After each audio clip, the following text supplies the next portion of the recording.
زۆر باشە بۆ قسەکردنی زیاتر لەسەر مەسلەی پرۆژەی یاسای بودجەی عێراق کە بە پێی هەواڵەکان و وەزیری دارایی عێراقی دەڵێ پرۆژەکە تەواو بوو دەنێرێتە ئەنجومەنی وەزیران بۆ قسەکردن لەسەری دواتر دەبێ بچێتە پەرلەمان بۆ ئەوەی بڕیاری لەسەر بدرێت. دەمانەوێت هەندێک قسە لەسەر بە دیاریکراوی تەنها لەسەر مەسلەی بودجە بکەین. با میوانداری زۆر بەڕێز دکتۆر خەلیل غازی ئەندامی لێژنەی دارایی لە پەرلەمانی عێراق کە ڕاستەوخۆ لە شاری دوهۆکەوە لەگەڵماندایە. کاک دکتۆر خەلیل شەوتان باش، زۆر سپاس بۆ بەشداریکردنیشتان لەگەڵمان لەم گەشتەی هەواڵەکانی کوردستان 24. با لە بودجەوە دەست پێ بکەین. بە پێی هەواڵەکان بەشە بودجەی هەرێمی کوردستان لە پرۆژە یاسای بودجەی گشتی عێراقدا بە 12.67 دیاری کراوە. ئەمە لەسەر چ بنەمایەک دیاری کراوە؟ خۆ هیچ سەرژمێریەک نەکراوە.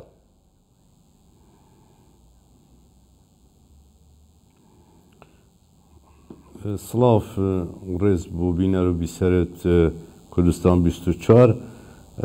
ڕاستی لە خۆڵابەری یا پەرلەمانە بەری وێ هەمی ئەو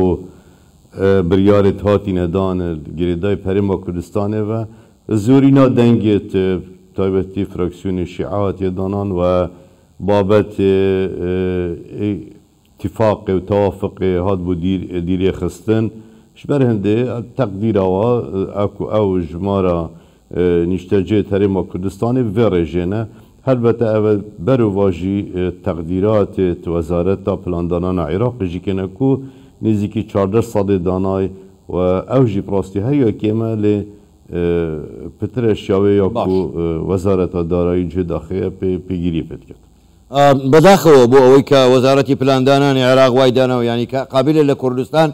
خەڵکشن نەهێنێ و خەڵکشوو نەکاو زاوزێ نەبێ باواز لەوەیان بێنین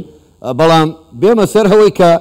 ئەگەر ئەم 12.67 نەفقاتی سیادی لێ دەرکەین ئەمێنێتەوە لە بینی 5 تا 6 کەواتە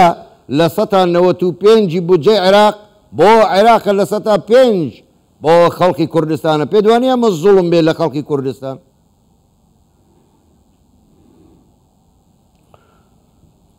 ڕاستی زڵم توێرێدایە و پرۆژێ بودجە سیادی هەر ساڵ عێراقێ مبالغەتێ دەتەکردن و کوژمێکی زۆری پارەی بوو بابەتین سیادی تێتە دانان و زۆر بەرگێتوێ هەرێما کوردستانی ژێ بێ بەرە وەکو نەفقاتێت بوو وەزارەتە بەرگریە و بۆ حەجدێ و دیسان بۆ هێزێ ناوخۆیی و دیسان بوو وەزارەتا دەرڤە و ئەف هەمی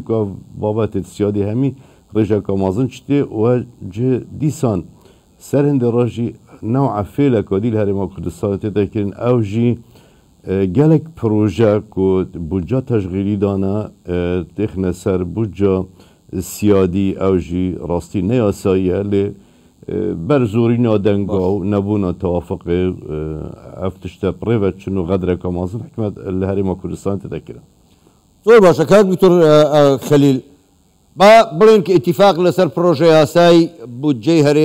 Iraq kirawe başa budceyê herêmî diyarî kirawe. Katek dête parleman garantî çi ye parlamentaranî şîa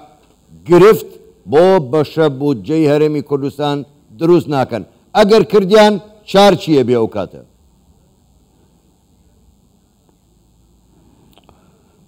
بوو vê xola perlemanî taybet bû vê budcê em geşbînin ku pitiriya hawpeymanê me yê çêt fraksiyonê şîa be yanî sinne pitir yanî me pitir ji mara pitiriya kursiya hey ku pêgiriyê bi biryarên îtîlafa rêvebirina dewletê we dîsa proje rêvebirina minhacê hikmetê yê vêcarê minhacê wezarî em pişên bu hindê pişên bêjin heta hedekî em garantiye deyne hindê demînit rastî ew tifaqa wefdê me hikmetê gel ya hikmeta Iraqê kirî em hemî wan tefasîla em pê nizanîn rastî çikû me kes ji wefdî nedîtiye me çi tiştê resmî jî we nehate gotin lê pişkilekî giştî em geşbînin bu hindê ku dê tewafiq serhête kirin. زۆر باشە کاگی دکتۆر خەلیل غازی بۆ خۆ زۆر باش دەزانی ئەم حکوومەتەی ئێستا حکوومەتەکەی سوودانی بە ئیتیفاقی سیاسی دروست بووە لە نێوان کورد و لایەنەکانی تریشدا. بەڕای ئێوە ئەگەر ئیتیفاقی سیاسی لەسەر پرۆژە یاسای بودجەی عێراق و بە تایبەتی بەشە بودجەی هەرێمی کوردستان نەکرێت هەروە بە ئاسانی لە پەرلەمان تێدەپەڕێندرێت؟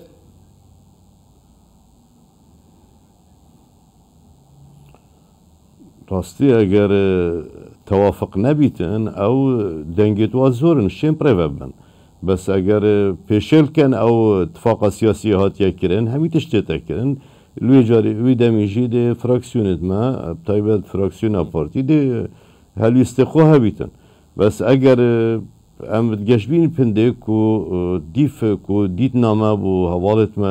پەرلەمانی و وش هەمی فراکسیۆنا هەندە کێم تێنەبن یعنی فراکسیۆنەکەت کێم تێنەبن ئەو چ جارە گەل هەندێنینن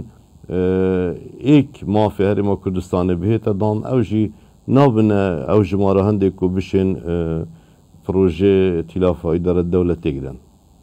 زۆر باشە کاک دکتۆر خەلیل ینی پرسیارێکی زۆر منطقی دێتە پێشەوە با لەوە گەڕین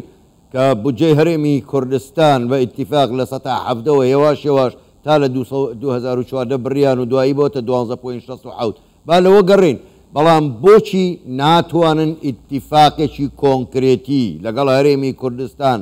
بە سابیتی بکرێ کە ئیتر بودجەی هەرێمی کوردستان بۆ هەموو ساڵێک ئەم کێشەیە دروست نەبێت و بەکار نەهێنرێت وەکو جۆرێک لە ستەم و لە زوڵم و لە تۆڵەسەندنەوە لە خەڵکی کوردستان بۆچی ئیتیفاقێکی وا ناکرێت کە بودجە ساڵانە ئەمە هی هەرێمی کوردستانە؟